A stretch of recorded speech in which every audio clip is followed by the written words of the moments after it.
And so she's like I love the images of Mary as, she's a vessel of devotion. She is a channel of grace, right?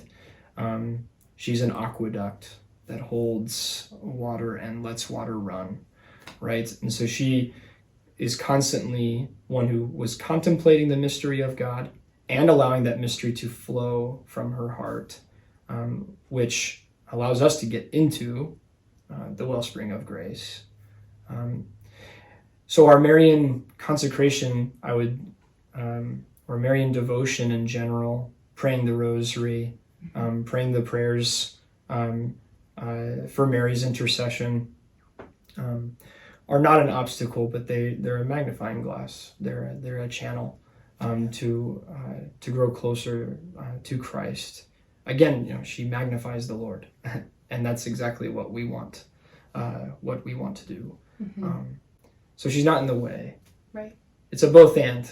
We do go to Jesus, and Mary offers herself as this one to intercede for us and to bring those prayers to Jesus in the fullness of who we are. Maybe we don't even understand our hearts very well.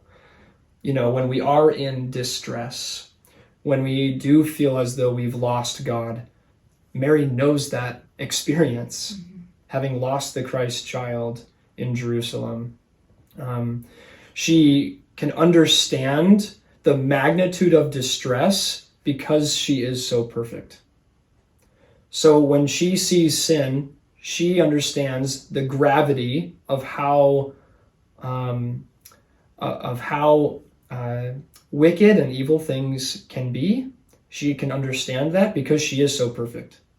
For us, it's just kind of sometimes in a mix, a variety of things, and when we begin to justify bad things, we can have maybe just the wrong view of what reality is. But because she's perfect and we go to her as a mother, she helps us to see reality for how it is. Yeah. To help us avoid sin and for us to cling to Jesus. Cling to my son. Because she can understand it better. Her vantage point on reality is more purified. And so she understands the dichotomy of grace and sin.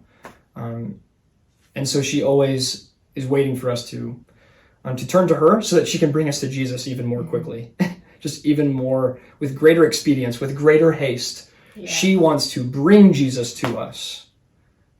As we're on this path and this journey to come to Christ, at times it can feel like we're going somewhere. She helps remind us that, well, Jesus came to us, and she wants to bring him to us.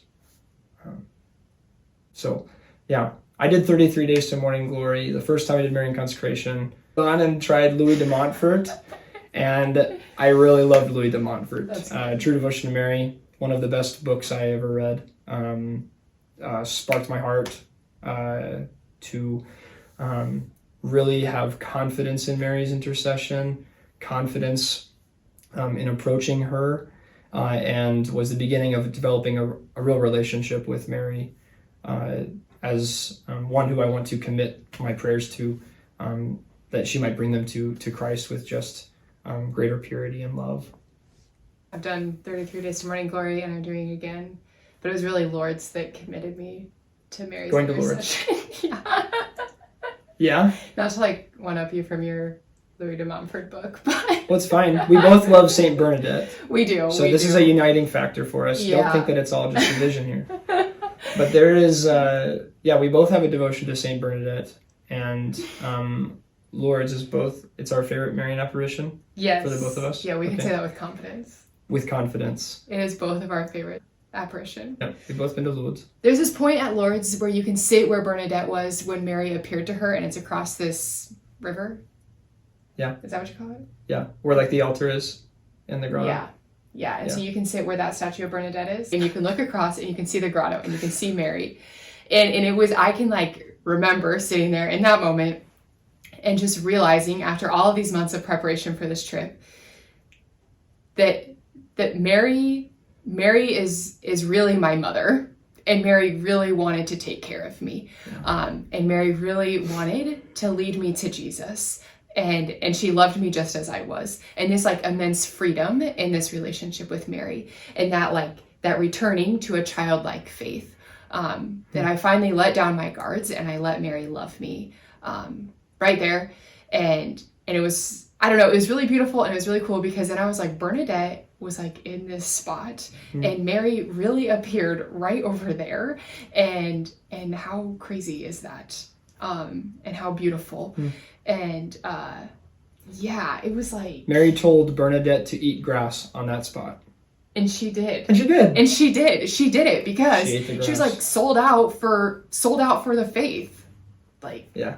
She's like, pick up that dirt and eat it. And she did. And she wrote her letters. Made fun of her. I have no idea why the lady asked me to do that. She didn't even know her name. But she did it because she was so moved by the beauty of the lady who had appeared to her.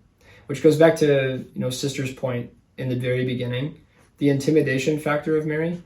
There was a fear that was seized upon Bernadette, but it was a fear because of how beautiful she was. Yeah. It's the holy kind of fear, the childlike fear that instills this holy awe in the presence of Our Lady. It's a beauty that we have not experienced we have not yet experienced probably. Yeah.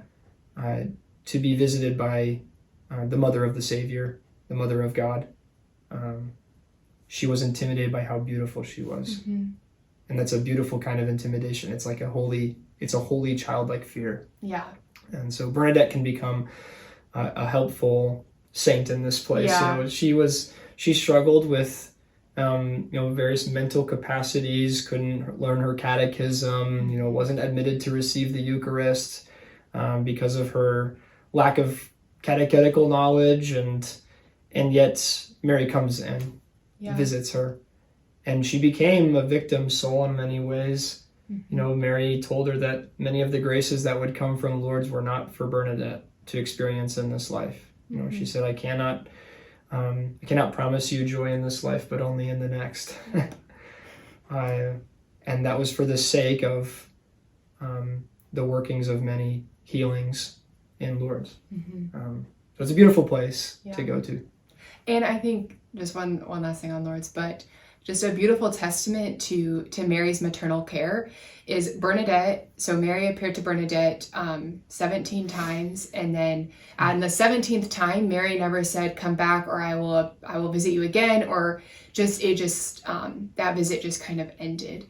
But Bernadette was confident that the lady would come again because she hadn't said goodbye, which I think is beautiful. People say Bernadette ain't human, but she's human. Yeah, I think that is just beautiful because like that is what a mother is. Like a mother cares for her children and cares about the needs of her children. And Bernadette said she will come again because she didn't say goodbye. She will come and say goodbye. And Mary did come again, and it was a short visit and it was at a far distance, but Mary came again, and then Bernadette knew they were over. But that intentionality of a mother, and Bernadette's childlike faith that she knew Mary would come again and say goodbye to her, that nothing goes unnoticed by Mary, that she loves us very intentionally.